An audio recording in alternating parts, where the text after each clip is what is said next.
The voice you are about to hear is that of Dr. Nelson C. Bledsoe, 33rd degree Sovereign Grand Inspector General of Arizona, of the ancient accepted Scottish rite of Freemasonry, of the southern jurisdiction of the United States.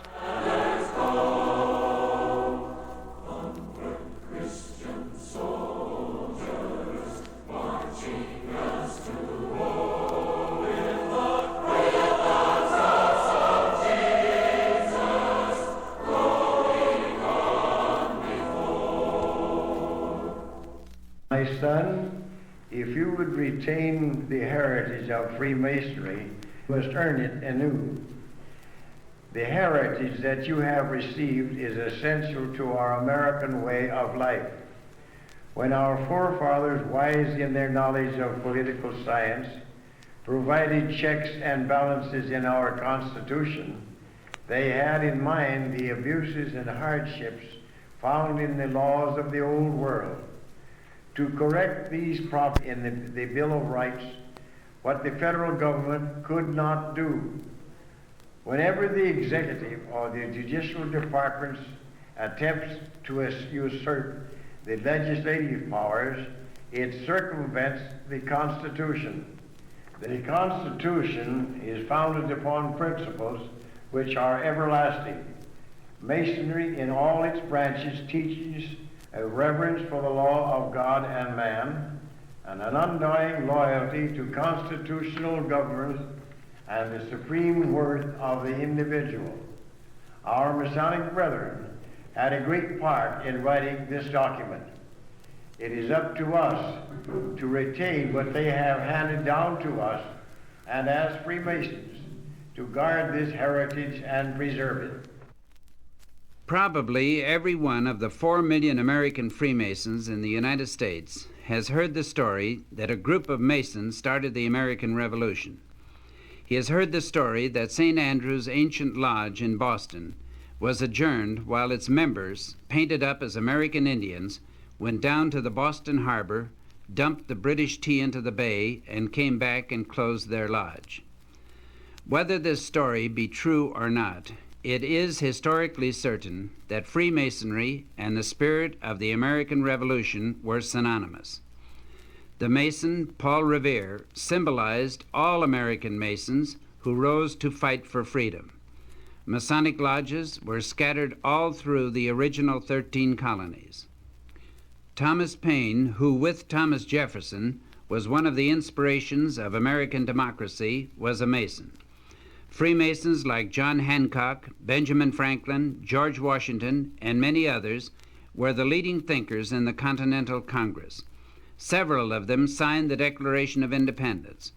And when the little colonies raised an army to battle the British Empire, it was placed under the leadership of the master of the Masonic Lodge, George Washington.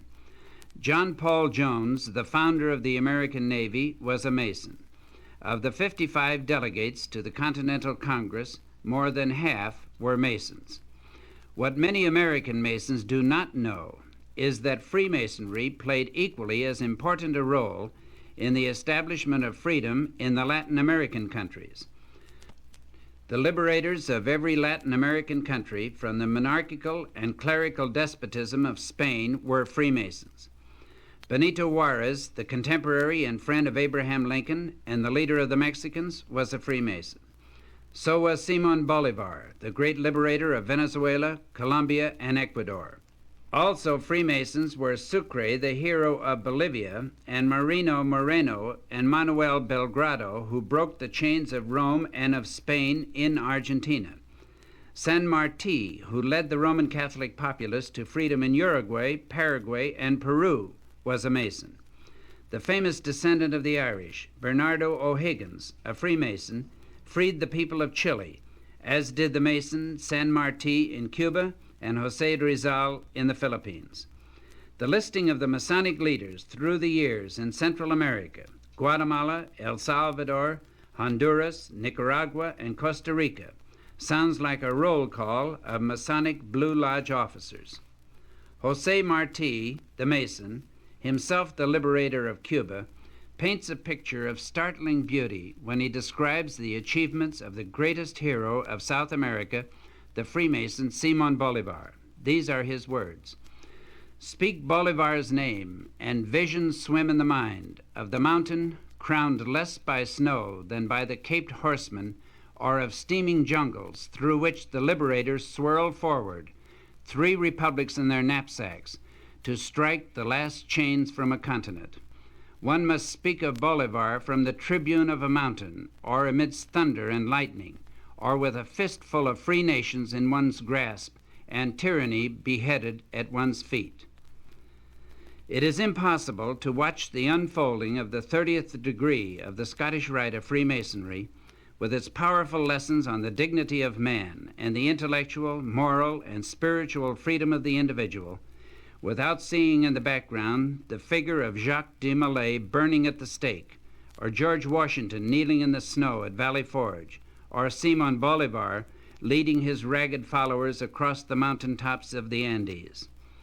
Freemasonry has not only helped to bring America into being, but it has constantly stood for the principles that keep freedom and democracy alive. All Masons everywhere, but particularly in the United States, have always believed in the creed of the Scottish Rite. The cause of human progress is our cause. The enfranchisement of human thought, our supreme wish. The freedom of human conscience, our mission. The guarantee of equal rights to all people everywhere, the end of our contention. With each passing generation, the Supreme Council of the Scottish Rite has reaffirmed its dedication to these principles of American democracy. Number 1, the American public schools, nonpartisan, non-sectarian, efficient, democratic for all the children of all the people. Number 2, the inculcation of patriotism, respect for law and order, and undying loyalty to the Constitution of the United States of America. Number 3, the compulsory use of English as the language of instruction in the grammar grades of our public schools. Number 4, adequate provision in the American public schools for the education of the alien populations and the principles of American institutions and the ideals of citizenship. And number 5, the complete separation of church and state, and opposition to every attempt to appropriate public monies, federal, state, or local, directly or indirectly for the support of sectarian or private institutions. In the light of Freemasonry's contribution to the establishment of American freedom, in the light of its creed for human dignity and individual freedom, in the light of its dedication to the institutions that will preserve American freedom, it is extremely difficult to understand how any thinking American could be opposed to the ideals or the institutions of Freemasonry in any of its forms or degrees. But unfortunately, there have been many in the history of the last few centuries who have bitterly opposed Freemasonry and Freemasons. Unfortunately, there are many individuals and very powerful organizations, even within the United States, that in our day, too, are still violently and some very fanatically opposed to Freemasons. We can easily understand the opposition of some. Any political or church leader who opposes freedom must also hate Freemasonry. Every dictator must try to destroy Freemasonry. Masons can be proud of the fact that they have been and are hated by dictators. They can point with honor to the suppression of Freemasonry by Mussolini, Hitler, and Joseph Stalin. They can boast that Freemasonry is forbidden behind the Iron Curtain in all communist countries, and that it is forbidden under the dictatorships of Franco in Spain and Salazar in Portugal. For anyone who thinks, anyone who believes in the freedom of the human mind, is an enemy to any dictator, be he political or religious. In the United States, much of the opposition to Freemasonry has been due to misunderstanding of what Freemasonry stands for. The Morgan incident in New York in the 1820s is a classical example of people, in their ignorance, rising against Freemasonry because they suspected that Freemasons had killed a man who criticized them. The detailed story of this and similar historical incidents in the United States are excellently described in the book Anti-Masonry, written by Alphonse Sersa and published in 1962 by the Missouri Lodge of Research. Unfortunately, this mistaken opposition to Freemasonry is not entirely a matter of history. There are some Protestant denominations, or branches of Protestant denominations, that in our day rather strongly condemn Masonry and forbid their members to join Masonic lodges or the women's groups affiliated with Masonic lodges. They seem to feel that Masonry is a religion, that it somehow usurps the place of a church in the life of its members, or that it teaches religious principles contrary to those taught by the doctrines of our churches. Anyone who has been through the degrees of the Masonic order knows, of course, that this is not true. He knows that a good Mason becomes a better church member. This is the reason why Masonry has the unqualified support of the leaders of the great Protestant bodies, such as the Methodists, Presbyterians, Baptists, Episcopalians, and the like. Every lodge numbers thinking, serious ministers among its members. They realize that the great quiet strength of Freemasonry is their greatest guarantee of freedom of worship and freedom of their interpretation of the Bible.